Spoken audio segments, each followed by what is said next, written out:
Una sa lahat, paano po na-discover at kailan pa na-issue yung mga peking birth certificates? Sir Mon, nag-umpisa to nung Martes, nung araw ba yun, July 9, 2024, nung tumawag yung Department of Foreign Affairs dito sa Davao, particularly sa Region 11, yung opisina nila, tumawag sa akin personally na merong kadudadudang isang batang Chinese, 21 anyos, na nag-apply ng Philippine passport, no? Ang sabi nila during the interview, hindi marunong yung local dialects dito, Bisaya. Hindi marunong mag-Bisaya, hindi marunong masyadong mag-Tagalog. Yan ang sinasabi niya, Filipino citizen siya. So, pinuntahan kaagad namin. Ako mismo ang pumunta, Sir Mon. Pagdating namin doon, yun nga, in-interview pa siya.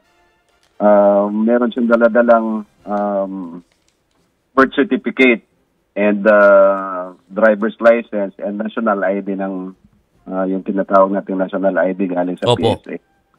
So kaagad, ako mismo, kinausap ko siya. Yun nga, napatunayan ko na hindi nga marunong mag-Bisaya. Local dialect, opo. Tagalog. Nag-English lang siya.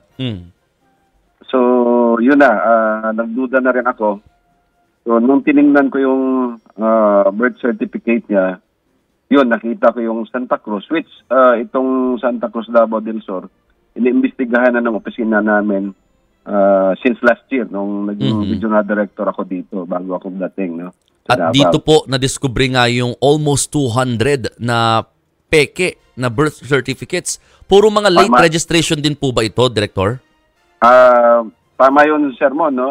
Puro mga late registration. Ang birth certificate po is authentic. But yung mga informations na andon, nakalagay, puro ito mga gawa-gawa, no? O gawang pangalan ng nanay, tatay, date of birth. So, itong birth certificate ng bata, sinuri ko ng maayos.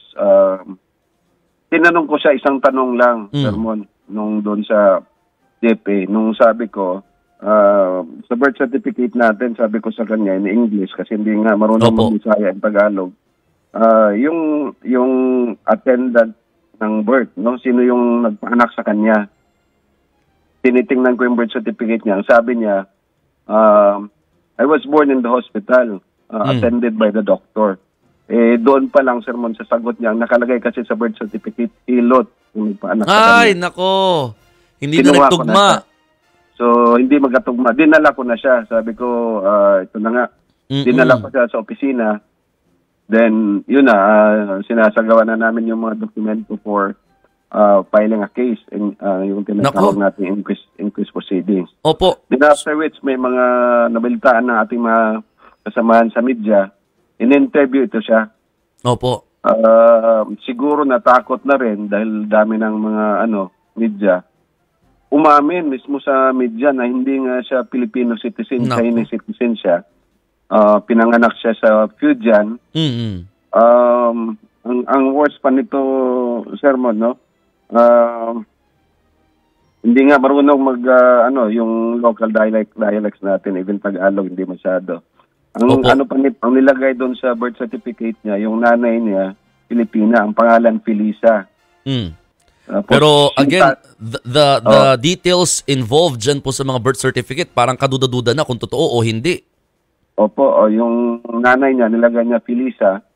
Then, yung tatay niya, Anon. And pinanganak siya sa, yun nga, Davao del Sur din. Samantalang tiningnan ko uli yung kung saan siya nag-aral, saan nilagay niya doon sa pag-apply niya ng pasaporte. Ang nag-aral siya dito sa Davao City, which is 1 hour away, yung kung saan siya, ang sinasabi niyang lumaki and nag-aral. So medyo nagkamali-mali, no? Ang sabi niya, doon siya nag-aral sa Davao del Sur.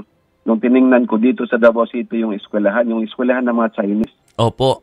Isa sa mga eskwelahan. So, yun na nga, mali-mali na yung mga So, ginawa namin, tinapos na namin yung mga dokumento, kinasuhan siya.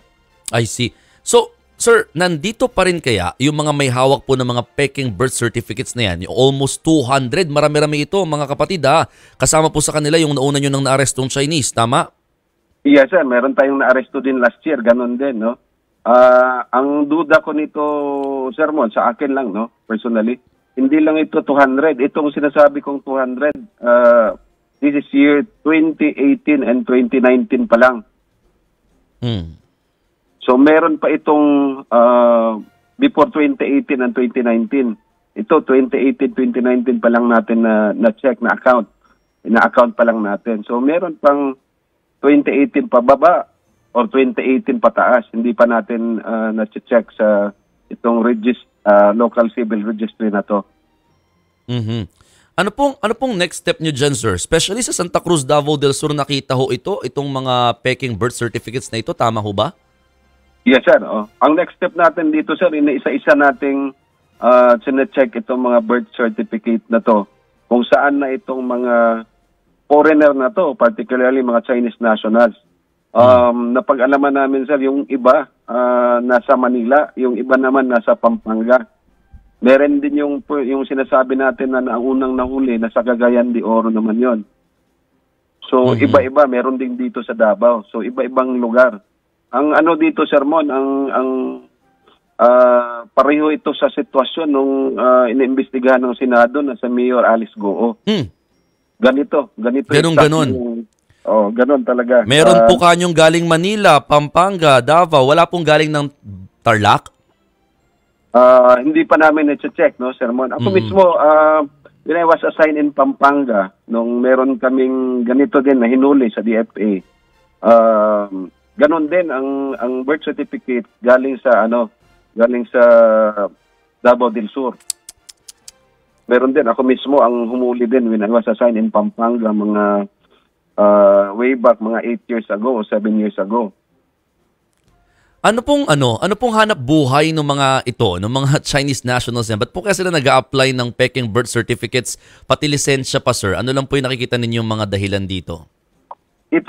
Ang pinakadahilan dito, Sir Mon, is sinushortcut nila yung pagiging Filipino citizen, no? Kasi may passport na sila, Philippine passport, meron ng birth certificate. Makakuha na sila ng lahat ng mga identifications natin dito sa Pilipinas. Ang mga negosyo ng mga to, itong nahuli natin na bata, siya mismo, meron siyang sariling hardware. Yun namang nahuli natin last year, meron siyang negosyo naman sa Cagayan de Oro City. Yung sinasabi kong sa Pampanga naman, when I was assigned there, meron din siyang negosyo sa, I think, Bulacan or dyan sa Ungpil. Galing mga negosyante talaga. Sir, yung may negosyo po ng hardware na binabanggit niyo pong bata, gaano kabata po yung bata na yan? 21 years old, sir. Ito yung nahuli natin nung Martes, nung July 9. Oo. Ano lang pong implication nito, sir? Siyempre, yung Santa Cruz, medyo dapat din pala tutukan ito. Yes, sir. Kaya nga, binabacktrack natin itong 28 and 2019, 200 na yung nakita natin. Alam ko hindi lang to 200. Marami to. So, itong ang inimbestigahan ng Senado natin kay Mayor Alice Goo, totoo to, no? Na hindi nga ito Filipino citizen. Mga Chinese national ito mga to. Panghuli na lamang po, syempre sir, ang pinaka-concern dito, kailangan malaman sinong pinaka-source o pinagmumulan po ng mga peking birth certificates kasi halos iisa po ng style, iisa ng modus. Do you have any idea behind this? Sino po kayong gumagawa ng mga ganito? Or nasa likod niya? Very simple, sir.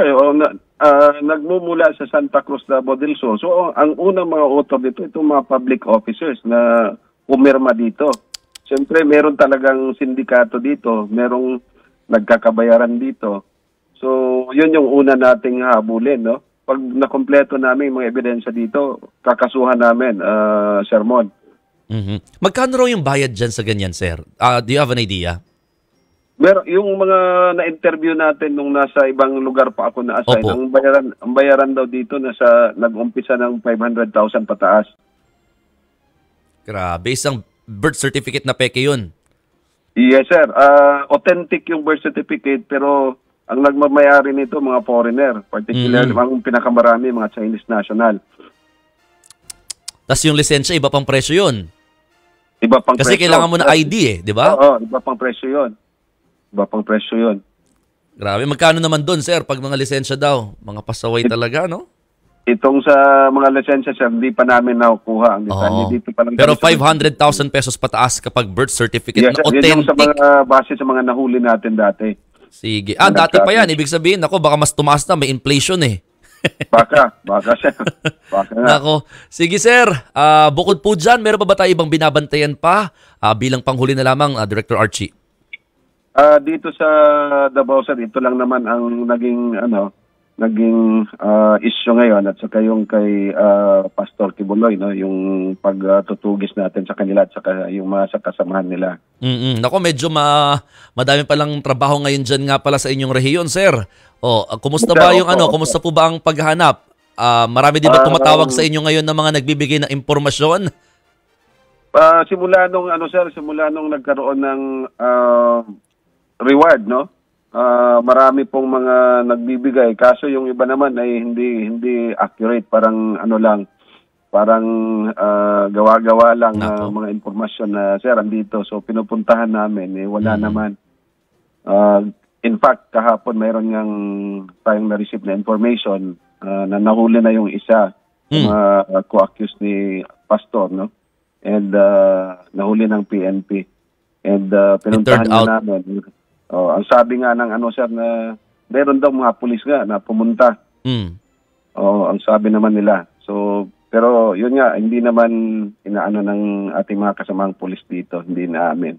Okay, it turned out negative na naman pala.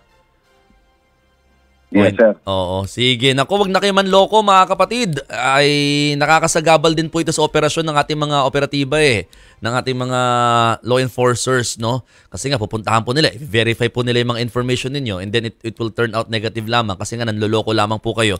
Kung wala naman po kayong mga information na may tutulong, wag na lang. Ayan, no? Kasi nga nakakagulo lang po kayo. Pero maraming salamat, Director, sa inyong oras at mga ibinahagi po sa aming programa, sir. Maraming salamat din, Sir Mon, sa pagkakataon and sa ating mga tagapangkinig ngayong umaga. Thank you very much po. Opo, sana marami pa tayong mga mabisto dyan talaga na mga gumagawa ng irregularidad, ha? Maraming salamat at magandang umaga. Yan po si NBI Region 11 Director Archie Albao.